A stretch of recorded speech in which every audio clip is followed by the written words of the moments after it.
Numbers chapter 22. Then Bnei Israel set out and camped in the plains of Moab alongside the Jordan across from Jericho.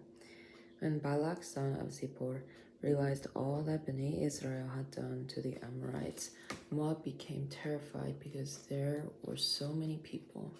Moab was filled with dread because of Bnei Israel. Moab said to the elders of Midian, "The multitude will lick up everything around us like the ox licks up the grass of the field." Now Balak son of Zippor was king of Moab at that time.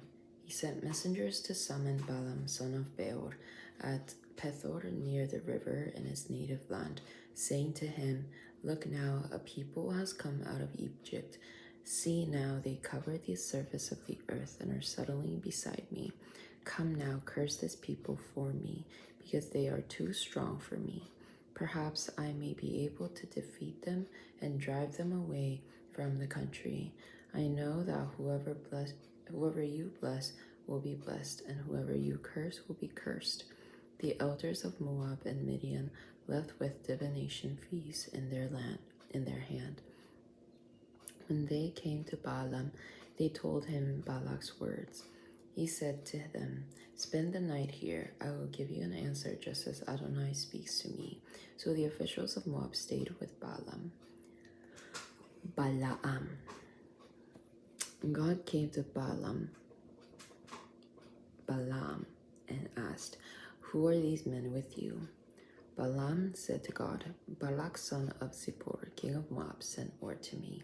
See the people coming out of Egypt cover the surface of the land. Come now, curse them for me. Perhaps I will be able to fight against them and drive them away." God said to Balaam, "Do not go with them, do not curse them, for they are blessed." So Balaam got up in the morning and said to the officials of Balak, "Go back to your country, for Adonai has refused to let me go with you." So the Moabite officials got up, went back to Balak, and said, "Balaam refused to come with us." Balak again sent other dignitaries more numerous and honored than these previous ones. They also came to Balaam and said to him, "Thus says Balak son of Zippor, please let nothing keep you from coming to me. I will richly reward you, and everything you tell me I will do. Just come now and curse this people for me." But Balaam answered Balak's servants, "Even if Balak gave me his house full of silver and gold, I cannot cross beyond the mouth of Adonai my God to do anything small or great. But now you may spend the night here too. Then I may find out anything else Adonai may say to me." God came to Balaam by night and said to him, "Since the men came to you to summon you, arise and go with them. However, only the word I tell you, you are to do." So Balaam got up in the morning, saddled his donkey, and went with the Moabite princes. But the anger of God burned because he was going. The angel of Adonai stood in the road to oppose him. He was riding on his donkey, and two of his servants were with him. Then, when the donkey saw the angel of Adonai standing in the road with his drawn sword in his hand, the donkey turned off the road and went into the field. So Balaam beat the donkey to get her back on the road. Then the angel of Adonai stood in a narrow path between two vineyards, with a wall on this side and the wall on that side. When the donkey saw the angel of Adonai, she pressed against the wall, crushing Balaam's foot against the wall. So Balaam continued beating her. The angel again moved. He stood in a narrow place where there was no room to turn right or left. Then the donkey saw the angel of Adonai. She lay down under Balaam. Balaam was very angry and beat the donkey with his staff. Then Adonai opened the donkey's mouth and said to Balaam, "What have I done to you that you have beaten me these 3 times?" Balaam said to the donkey, "Because you've made a fool of me. If I had a sword in my hand, I would kill you now." The donkey said to Balaam, "Am I not your donkey, which you have ridden as always to this day? Have I ever been in the habit of doing this to you?" "No," he said. Then Adonai opened Balaam's eyes, and he saw the angel of Adonai standing in the road with his drawn sword in his hand. So he fell on his face. The angel of Adonai said to him, Why have you beaten your donkey these 3 times? Behold, I came as an adversary because your way before me is a reckless one. The donkey saw me and turned away from me these 3 times. If she had not turned away from me by now, I would have killed you indeed, but let her live. Balaam said to the angel of Adonai, I have sinned. I did not know that you were standing in the road to oppose me. Now, if this is displeasing in your eyes, I will go back home. The angel of Adonai said to Balaam, Go with the men, but speak only the word that I tell you. So Balaam went with Balak's princes. When Balak heard that Balaam had come, he went out to greet him at the Moabite city on the border of Arnon, the frontier of the territory. Balak said to Balaam, Didn't I send you an urgent summons? Why didn't you come to me? Am I really unable to reward you? Look, I've come to you now, Balaam said to Balak. Can I just say anything? I must speak only the message which God puts into my mouth. Then Balaam went with Balak to Kiriath Huzot. Balak sacrificed cattle and sheep and sent some to Balaam and the princes who were with him. In the morning, Balak took Balaam with him to Bamoth Baal, and from there he saw a part of the people. Chapter 23. Then Balaam said to Balak, Build me 7 altars here and prepare for me here 7 bulls and 7 rams. So Balak did just as Balaam had said. Balak and Balaam offered a bull and a ram on each altar. Balaam said to Balak, Stay here beside your offering. I will go and perhaps Adonai will meet me. Whatever message he shows me, I will tell you. Then he went to a barren height. God met with Balaam and said to him, I have prepared 7 altars, and on each altar I offered a bull and a ram. Adonai put a message into Balaam's mouth and said, Return to Balak and speak this. Balaam went back to him. Behold, he was standing beside his offering with all the princes of Moab.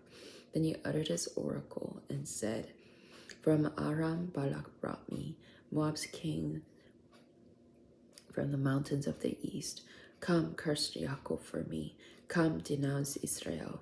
How can I curse one whom God has not cursed? How can I denounce one whom Adonai has not denounced? From the rocky peaks I see him. From the heights I behold him. Look, he lives as a nation apart and does not consider himself as being like the other nations. Who can count Jacob's dust? Who can number 1/4 of Israel? Let my soul die the death of the upright, and let my end be like his. Balak said to Balaam, What have you done to me? I brought you to curse my enemies, but look, you've actually blessed them. But in response he said, Mustn't I speak whatever Adonai puts into my mouth? Then Balak said to him, Come now with me to another place where you can see a part of them only, not all of them. Curse them for me from there. He took him to Outlook Field on top of the Pisgah. He built 7 altars and offered a bull and a ram on each altar. Stay here beside your offering, he said to Balak, while I am meeting over there. Adonai met Balaam there and put a message into his mouth and said, Return to Balak and speak thus. So he went to him, and behold, he and the princes of Moab were standing beside his offering. Balak answered him, What did Adonai say? So he uttered his oracle and said, Rise, Balak, hear me, son of Zippor.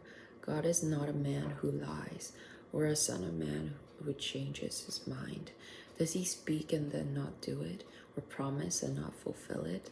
Look, I received a command to bless. He has blessed, I cannot change it. No misfortune is to be seen in Jacob, and no misery in Israel. Adonai their God is with them. The king's shout is among them. God is bringing them from Egypt, and with the strong horns of the wild ox. There's no sorcery effective against Jacob, nor any divination against Israel. Now it will be said of Jacob and Israel, See what God has done. The people rise like lioness, like a lion who does not rest until he eats his prey and drinks his victim's blood. Then Balak said to Balaam, Do not curse them or bless them at all. Balaam answered and said to Balak, Haven't I told you all the Adonai says must do? Balak said to Balaam, Come with me to another place. Perhaps it will be pleasing to God, and you may curse them for me from there. So Balak took Balaam to the top of the Peor, overlooking the wasteland. Balaam said to Balak, Build me 7 altars here. Prepare 7 bulls and 7 rams for me. Balak did just as Balaam said, and offered a bull and a ram on each altar. Chapter 24. When Balaam realized that it was pleasing in the eyes of Adonai to bless Israel, he said he did not resort to sorceries as at the other times, but turned his face toward the wilderness. Lifting up his eyes, Balaam saw Israel dwelling by tribes. The Ruach Elohim came over him.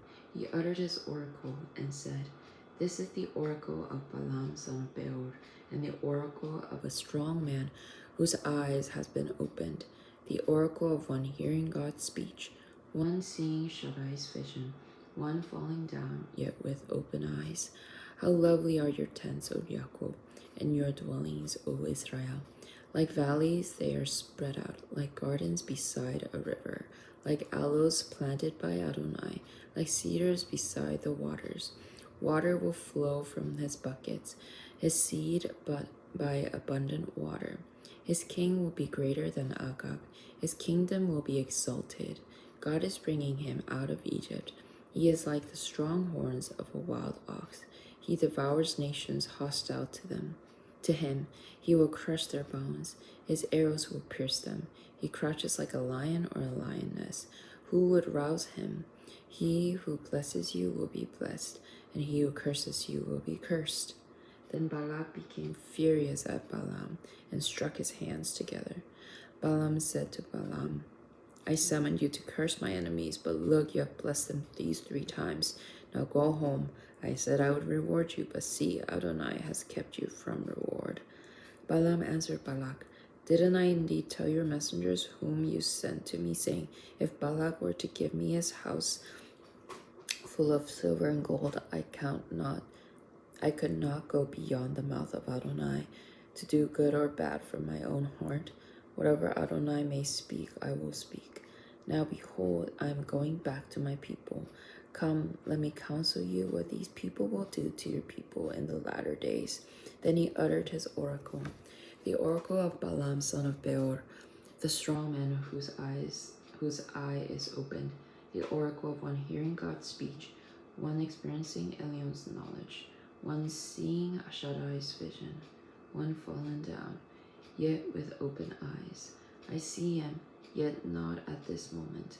I behold him, yet not in this location. For a star will come from Jacob, a scepter will arise from Israel. He will crush the foreheads of Moab and the skull of all the sons of Seth. Edom will be conquered. His enemies will conquer Seir, but Israel will triumph. One from Jacob will rule and destroy the city's survivors. Then he saw Amalek, so he uttered his oracle and said, Amalek was the first of the nations, but will come to ruin at last. Then he saw the Kenite, so he uttered his oracle and said, Your dwelling is secure, your nest is set in the rock, yet Cain will be destroyed when Ashur captures you. Ashur captures you. Again he uttered his oracle and said, who can live when God does this? Ships will come from Kittim's shore. They will afflict Ashur and Ebed, but they too will come to destruction. Then Balaam got up and went and returned to his own place, and Balak went on his way. Chapter 25. While Israel was staying in Shittim, the people began to have immoral sexual relations with women from Moab. Then they invited the people to the sacrifice of their gods. So the people were eating and bowing down before their gods. When Israel became bound to Baal Peor, and the anger of Adonai grew hot against against Israel. Adonai said to Moshe, "Seize all the ringleaders and hang them before Adonai facing the sun, so that Adonai's fierce anger may be turned away from Israel." So Moshe said to the judges of Israel, "Each of you kill your men who have been joining themselves to Baal Peor." Then, behold, a man from Bnei Israel came and brought a Midianite woman to his brothers before the eyes of Moshe and of the whole assembly of Bnei Israel, while they were weeping at the entrance of the tent of meeting. When Phinehas, son of Eleazar, son of Aaron the Kohen, saw it, he rose from the midst of the assembly, took a spear in his hand, and went after the man of Israel into the tent, and pierced them through, both the Israelite man and the woman's belly. Then the plague among Bnei Israel was stopped. However, 24,000 were dead because of the plague. Then Adonai spoke to Moshe, saying, "Phinehas, son of Eleazar, son of Aaron, the Kohen, has turned away my anger from Bnei Israel, because he was very zealous for me among them, so that I do not put an end to Bnei Israel in my zeal. So now see, I am making with him a covenant of shalom. It will be for him and his descendants after him a covenant of an everlasting priesthood, because he was zealous for his God and atoned for Bnei Israel." The name of the Israelite man killed with the Midianite woman was Zimri, son of Saru, a prince of a Simeonite ancestral household. The name of the executed Midianite woman was Cosbi, daughter of Zur. He was a tribal head of an ancestral house in Midian. Adonai spoke to Moshe, saying, "Deal with the Midianites as enemies, and strike them, for they have been enemies to you in their deceptions of you in the matter of Peor, and in the matter of Cosbi, the daughter of Midianite prince, their sister, who was slain on the day of the plague on account of the Peor incident."